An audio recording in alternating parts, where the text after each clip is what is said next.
Fox News alert new questions about Sergeant Bo Bergdahl's service in Afghanistan, as Fox News can now confirm Bergdahl left behind a note the night he disappeared. All this as congressional leaders raise more questions about the prisoner exchange that set him free. Welcome to this new hour of Happening Now.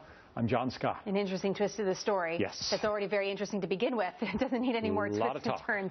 Hi, everybody. Hope you're off to a great day so far. I'm Jenna Lee, and a pair of powerful Senate committees meeting behind closed doors today to examine this swap in detail. President Obama releasing 5 Taliban commanders from Gitmo, raising concerns that these Taliban prisoners could soon pose a risk to our national security. But that's not the brand new news here. Jennifer Griffin has some more for us live at the Pentagon. And Jen, really over the last hour or two, you found out some really interesting information about what Bo Bergdahl left behind, reportedly. Well, Jenna, according to members of his unit who have been debriefed by the Army, there was a letter left behind by Bergdahl in which he talked of being disillusioned with the U.S. Army and wanting to renounce his U.S. citizenship. That is the characterization of the letter by those who have seen it. The letter has not been provided to us.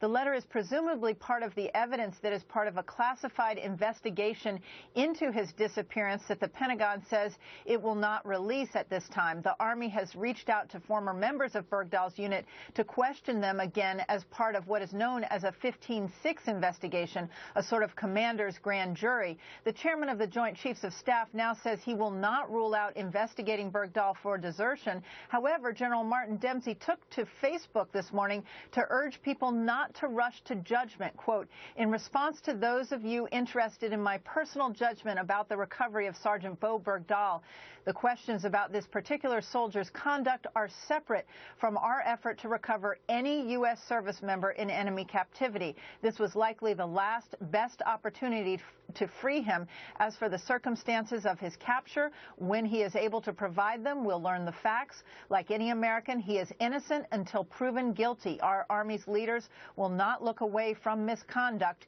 if it occurred." Bergdahl has not yet spoken to his parents, we've learned, Jenna. And Jennifer, really quick, because we've heard a lot about Bo Bergdahl's past, but this is the first time today that you've been reporting about this letter. Do you believe that we'll get a look at this letter? Does this tie into any of the other reports we've heard about his teammates having to sign non-disclosure agreements after he left his base? I mean, how does this all tie in? How significant could this be? Well, right now, I don't believe we'll get to see this letter because I believe it's part of this classified 15-6 investigation. The Army is keeping that very close hold, so they're not planning to release any of that information at this point. So the best we have right now are what his unit members are saying. They had to sign those non-disclosure agreements because, remember, when he was being held by the Taliban, the Army was worried that anything that might be said publicly or to the press could endanger Bo's life. Now that he is safely in U.S. hands, that puts the Pentagon into a different position in terms of now having to further investigate these accusations. Wow, very interesting to hear kind of what we're learning in the stories that are being told over the last 24, 48 hours. Jennifer, great reporting as always. Appreciate it very much. Let's talk about the